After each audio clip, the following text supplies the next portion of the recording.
السلام علیکم، میں ہوں بابر عارف۔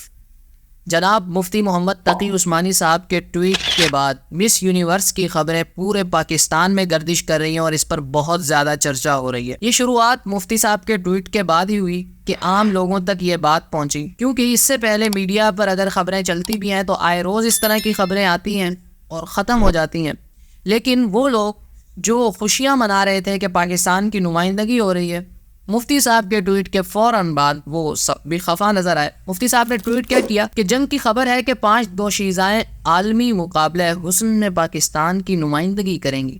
اگر یہ سچ ہے تو ہم کہاں تک نیچے گریں گے؟ حکومت اس خبر کا فوری نوٹس لے کر ذمہ داروں کے خلاف کارروائی کرے اور کم از کم ملک کی نمائندگی کا تاثر ظاہر کرے۔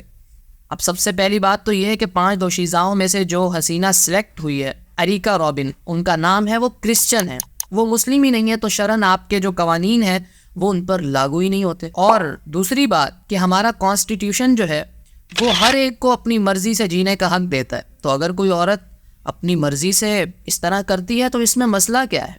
لیکن اس پر ایک سوال کھڑا ہوگا کہ ہم ہر کسی کو اس طرح سے بے حیائی پھیلانے کی اجازت نہیں دے سکتے۔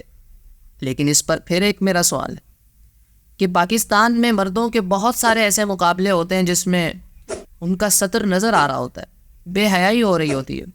کیا آپ نے نہیں دیکھا کہ باڈی بلڈرز جو ہیں وہ ایک بالش کا کچھا پہن کر کس طرح سے دندناتے پھرتے ہیں؟ میڈیا ان کی خبر چلاتا ہے۔ کبڈی کے مقابلے جو ہیں وہ یہاں پر ہوتے ہیں، ان کا بھی سارا جسم نظر آ رہا ہوتا ہے۔ کیا مفتی صاحب نے کبھی اس کا نوٹس لیا ہے؟ میری نظر سے آج تک اس طرح کی کوئی بھی چیز نہیں گزری۔ اب ذرا یہ بات چل ہی پڑی ہے تو کچھ نگارشات اور بھی سن لیجئے۔ ایک بات تو یہ ہے کہ اب ہم کتنا نیچے گریں گے یہ سوال اٹھنے لگا ہے، اور ہماری غیرت پر بات آ گئی ہے کہ اگر ہمارے یہاں کی خواتین باہر جا رہی ہیں تو ہماری غیرت کا مسئلہ بن گیا، عزت کا مسئلہ بن گیا۔ تو اس پر میرا ایک سوال ہے کہ اس وقت پاکستان میں بدترین مہنگائی چل رہی ہے، لوگ خودکشیاں کر رہے ہیں۔ کیا آپ نے وہ تصویر نہیں دیکھی کہ ایک خاتون اپنی بیٹی کو لے کر روڈ پر کھڑی ہے اور برائے فروخت کا اس نے سلوگن پکڑا ہوا ہے؟ تو مفتی صاحب کا اس پر تو میں نے کوئی ٹویٹ نہیں دیکھا، اور نہ ہی وہ سب لوگ جو آج بہت ساری باتیں کر رہے ہیں، میں نے ان سے بھی کبھی کوئی بات نہیں سنی۔ کیا اس سے پاکستان کا نام روشن ہو رہا ہے پوری دنیا میں؟ ہم کتنا نیچے گریں گے یہ اس وقت یاد نہیں آیا۔ ملک میں بدترین سیاسی انتقام لیا جا رہا ہے، خواتین بغیر کسی جرم کے جیلوں میں پڑی ہیں، کوئی سنوائی نہیں ہو رہی، رات کو 2-3 بجے گھر پر ریڈ ہوتی ہے اور ماؤں بہنوں کے دوپٹے، ان کی عزت جو ہے وہ اچھالی جاتی ہے۔ کیا یہ نظر نہیں آتا؟ اس پر تو میں نے کوئی ٹویٹ نہیں دیکھا۔ ارشد شریف کے قتل کی تحقیقات کا کیا ہوا؟ وہ تو کسی کو پتہ نہیں، لیکن ان کی بیوہ پر ناقابل ضمانت وارنٹ گرفتاری جو ہے وہ جاری ہو گئی ہے۔ کیا اس پر ہمیں آواز نہیں اٹھانی چاہیے کہ یہ کیا ہو رہا ہے؟ میں نے تو ایک بھی ٹویٹ نہیں دیکھا۔ کچھ ہفتے پہلے کی بات ہے، رانی پور میں فاطمہ کا ریپ ہوا، پھر وہ قتل ہو گئی۔ اینل اور ویجائنل ریپ، اس کا جو پوسٹ مارٹم رپورٹ آئی ہے اس میں کنفرم ہو چکا ہے۔ میں نے تو کوئی ایک بھی خبر ایسی نہیں دیکھی کہ مفتی صاحب نے ٹویٹ کیا اور اس پیر صاحب کی اور پیرنی کی جو ہے وہ خوب مذمت کی ہو کہ پاکستان کتنا نیچے گرے گا۔ اور کیا پاکستان میں اس سے اچھا تاثر جا رہا ہے؟ بالکل بھی نہیں، لیکن کوئی فرق نہیں پڑتا۔ کچھ ہفتے پہلے کی بات ہے، اسلام آباد میں رضوانہ نامی بچی جو ہے وہ ایک جج کے گھر سے تقریباً مری ہوئی حالت میں برآمد ہوئی ہے، اور وہ ابھی بھی ہاسپٹل میں، اس کے سر میں کیڑے پڑ چکے ہیں۔ مفتی صاحب کا ایک بھی ٹویٹ میں نے اس پر نہیں دیکھا، اور نہ ہی یہ جتنے لوگ اس پر باتیں کر رہے ہیں میں نے ان کی گفتگو سنی ہے کہ وہ خفا ہیں کہ پاکستان کتنا نیچے گرے گا، ہماری عزت کا مسئلہ آ گیا، ہمارا نام تو روشن نہیں ہو رہا اس وجہ سے۔ کیا آپ نے آج سے کچھ دن پہلے ایک مولوی صاحب کی ویڈیو نہیں دیکھی جس میں وہ ایک بچے کا ریپ کر رہے ہیں؟ ان کا چہرہ بھی سامنے ہے، صراحتاً اسلام میں اس کے خلاف وعیدیں ہیں، لیکن میں نے کوئی ایک بھی چیز ان کی طرف سے نہیں سنی۔ یا مدرسوں میں کیا کچھ ہوتا ہے، کبھی ایک بھی بات نہیں سنی کہ پوری دنیا میں کیا تاثر جا رہا ہے۔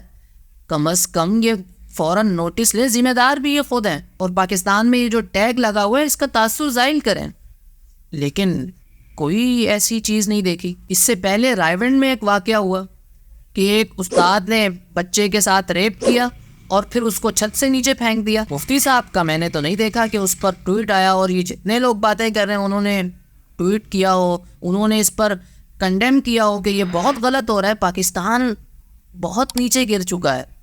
کیا دنیا کو وہ دکھائیں گے؟ کوئی بات نہیں ہوئی. اور مفتی تقی عثمانی صاحب کی بات تو اس وقت مانی جائے جب ان کی ماضی کی خبریں درست ثابت ہوئی ہوں. ملالہ والا مسئلہ، افغانستان والا مسئلہ، افغانستان کی فتح، طالبان والا مسئلہ، ان کی جتنی کہی ہوئی باتیں تھیں تاریخ نے سب غلط ثابت کر دی ہیں. سب اس کے الٹ ہے، سب اس کے الٹ ہوا ہے.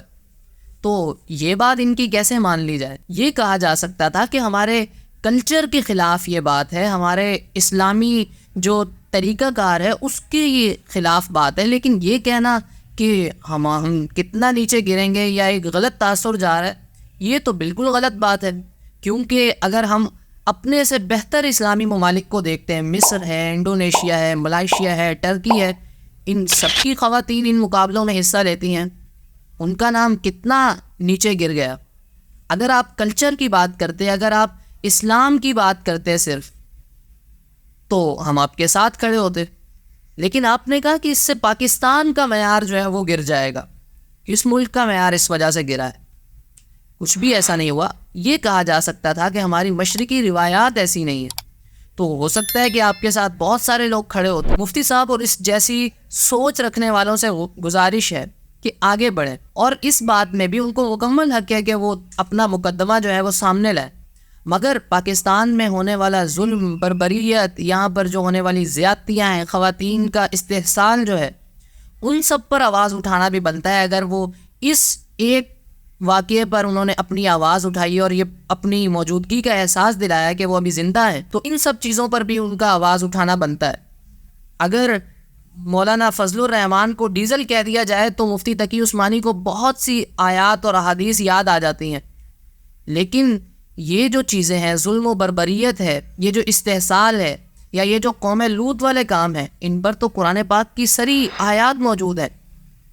لیکن مفتی صاحب وہ بھولے بیٹھے ہیں. تو اگر حق بات کرنی ہے تو یہ کیا کہ اپنے مفادات کے لیے حق بات کرنی ہے، جب وہ ریاست کے اوپر بات آ جائے تو ہم نے خاموش ہو کے چھپ جانا ہے. یہ تو بالکل غلط بات ہے. اگر حق کے لیے کھڑے ہونا ہے تو پھر اس وقت بھی حق کے ساتھ کھڑے ہوں جب آپ کو نقصان ہو رہا ہو. یہ نہیں کہ اپنے مفاد کے لیے چھپ کر بیٹھ گئے اور جب دوسری بات آ گئی تو آپ حق پر کھڑے ہو گئے. تو اس کے بعد بھی ہونا وہی ہے جو لوگ سوچ رہے ہیں، اور وہ یہی کہیں گے کہ ہم اس طرح نہیں کر سکتے، اور عجیب و غریب سے ان کے جو دلائل ہوں گے. لیکن پھر بھی ایک سچ جو ہے، ایک پورا سچ، وہ آپ کے سامنے لانا ضروری. Thank you.